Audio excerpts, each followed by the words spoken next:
late night story time about my birthday this year. I'm not going to tell you how old I turned because I'm not doxing myself.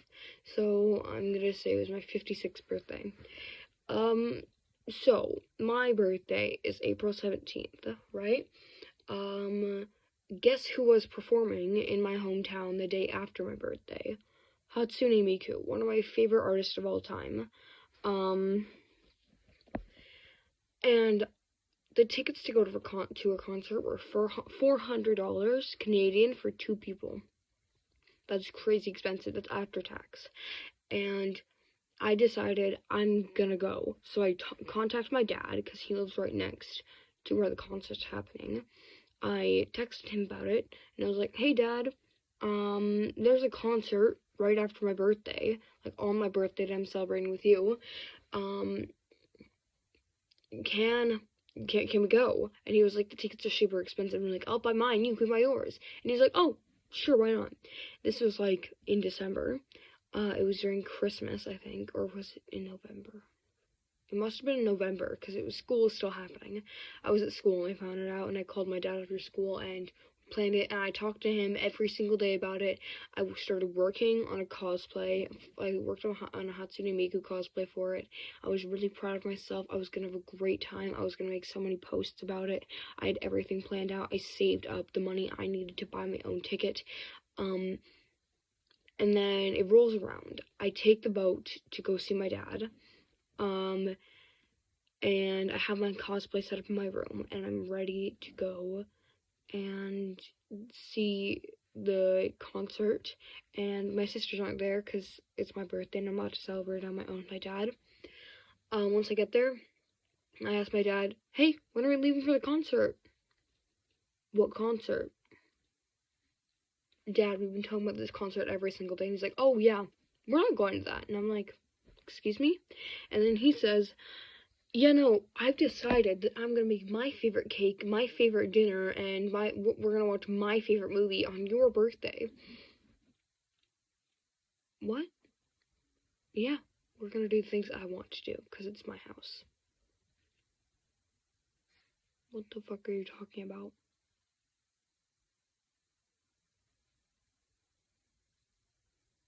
My sister's getting up. It's like 2 in the morning.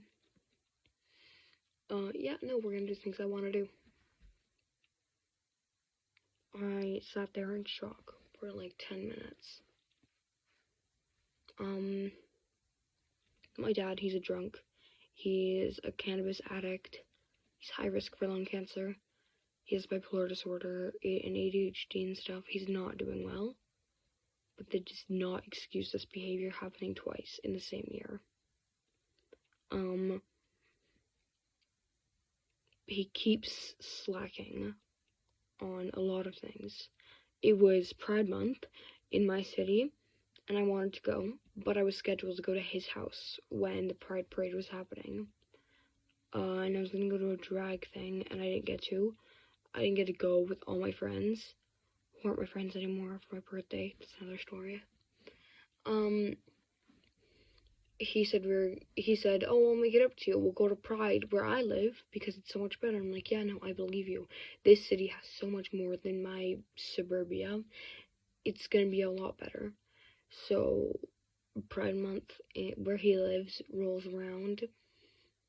It's the day of for the Pride Parade to happen, and my sisters have decided they want to leave. And I say, "But Dad, I want to go to Pride." And he was like, "We're not doing that. I'm taking your sisters home." And I get it. This was a matter of convenience. Last time was a matter of money. But you can't strip me from something and then promise you'll make it up to me and then never do. You know? He does give me stuff, but like, I see him once a month for like 3 days, and he has slacked on almost every single promise he's ever made. It took him like 3 years to get me an iPad. He promised me one then promised again next year, and then promised again the year after that. I've just stopped listening to his promises altogether. He said he was going to get me a really cool pride flag for when I go to the parade. Never happened. And then he never got the flag, which is fine. I don't need it, but he shouldn't have promised that he was going to get it for me and then just not.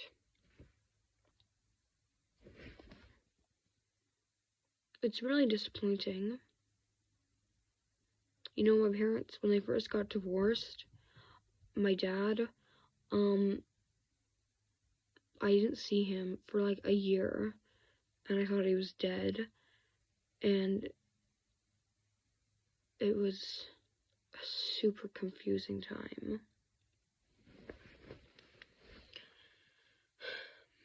And I'm still a kid, and I feel so much like resentment and anger towards my dad so much of the time. And it's so confusing because I know I shouldn't be feeling like this because he's my dad and I have to love him. But sometimes I don't want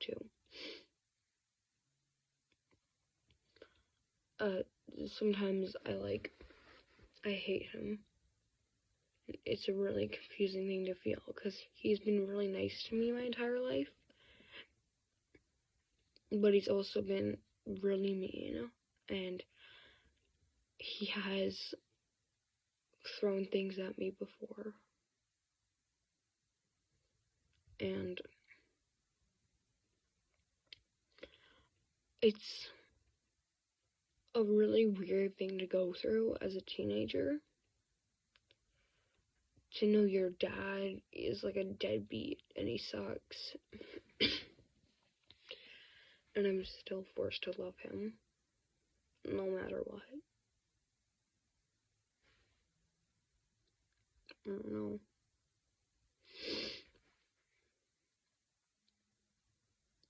I don't know what to feel about him.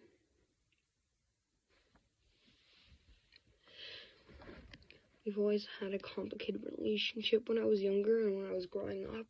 He was my favorite person in the world, and sometimes it feels like I'm never going to see that side of him ever again. This Edward used to make the most amazing pasta ever. He makes that like once every 6 years now. The side of him where he would like take me out for walks and I could have conversations with him. And while my little sister, she wasn't born, and my older sister was at school or at daycare or whatever, I could like watch Winnie the Pooh while he went like scroll through Twitter and yell at the TV. And I miss it a lot. I miss him. I miss loving my dad so much.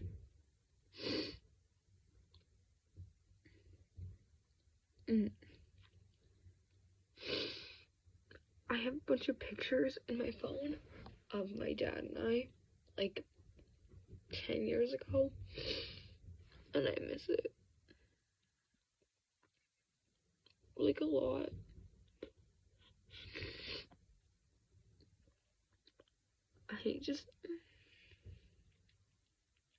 Why do dads always have to be like the worst people ever? It's just like a repeating cycle with him because his dad was a terrible person and he is basically the same.